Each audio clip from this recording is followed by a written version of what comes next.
Jordan's moral collapse. How the Hashemite kingdom profits from the genocide in Gaza. Humanitarian aid taxed like trade goods, children dying by the hour, and a kingdom that calls itself a protector turning into a profiteer.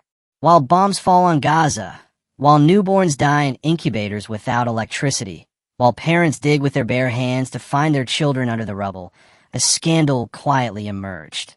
One that should shake the conscience of the Arab world. Jordan, the Hashemite kingdom that publicly claims solidarity with the Palestinian people, has reportedly demanded up to $400,000 from non-profit humanitarian organizations as a condition to allow airdrop aid into Gaza. Let's be absolutely clear. This is not bureaucracy. This is not a misunderstanding. This is extortion in the face of genocide, turning suffering into a revenue stream.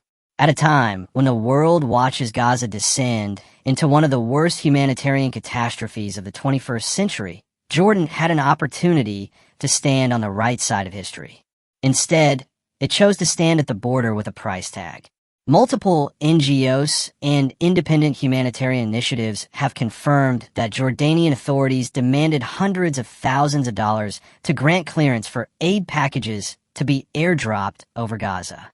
These are not arms dealers or corporate exporters. These are organizations delivering baby formula, food, water filters, medicine, and first aid kits, in many cases funded by diaspora communities or private citizens who simply wanted to help. The Jordanian government's silence in response to these reports speaks volumes. In diplomacy, no comment often means confirmation, and the moral cost of this silence is astronomical. Arab solidarity for sale.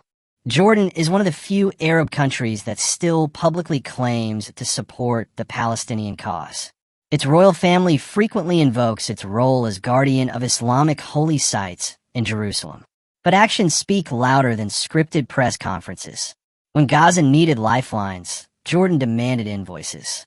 To ask for money at the gates of death, to turn away life-saving aid because someone hasn't paid a clearance fee, is not just a betrayal of Palestinian lives. It is a betrayal of Arab identity itself. This is not neutrality. This is not cautious diplomacy. This is active participation in the infrastructure of siege. Let us not forget that Jordan is not only a neighbor to Palestine. It is a country whose population includes millions of Palestinians, many of them descendants of those displaced in 1948 and 1967. For them, Gaza is not just a territory on a map. It's family, it's homeland, it's memory, and now it is a graveyard. The Hashemite hypocrisy, the Hashemite monarchy, particularly King Abdullah II, has long presented itself as a moderate voice in the Middle East. Yet under this polished image lies a reality of contradiction and self-preservation. King Abdullah's mother, Princess Muna al-Hussein, was born Antoinette Avril Gardiner, a British woman of partly Jewish heritage. While this is neither a crime nor a disqualifier from leadership, it does raise legitimate questions when the king's policies are increasingly seen as aligning with Western geopolitical interests, even when those interests come at the expense of Arab lives. To be clear, bloodlines do not determine morality, but political choices do. Jordan receives billions in aid from the United States and the European Union, including military cooperation and strategic agreements with Israel. In such a context, the Hashemite regime's muted response to Israeli war crimes, and now its exploitation of Palestinian suffering, becomes easier to understand, but infinitely harder to forgive. Humanitarianism isn't a toll booth. Imagine telling a mother in Gaza that her baby cannot receive powdered milk because a royal gatekeeper decided it costs $400,000 to allow planes to fly overhead.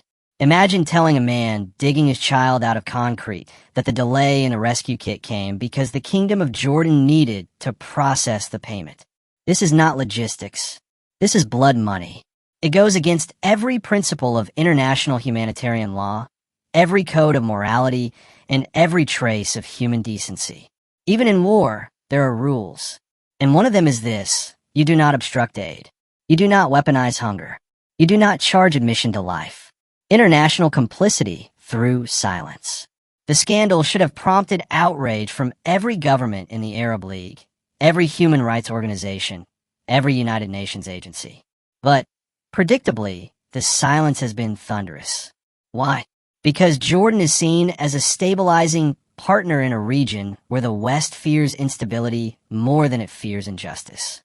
Because criticizing Jordan would upset diplomatic arrangements with Israel. Because Palestinian lives are always the ones weighed the least on the scale of geopolitics. But for the rest of us, citizens, activists, and moral beings, silence is not an option. We will remember. History is not written by the strong. It is remembered by the survivors. The day will come when Gaza rises from the ashes, when the children of this war grow into the witnesses of this horror. And when that day comes, they will remember not only the bombs and the fire, but those who turned their backs and those who turned their pain into profit. Jordan, you had a choice. You could have been a bridge. Instead, you became a barrier. You could have stood with justice. Instead, you stood with the dollar. You are not neutral. You are not helpless. You are accountable. And one day soon, whether in the court of law or the court of history, you'll be held responsible for every child that died while you counted your coins.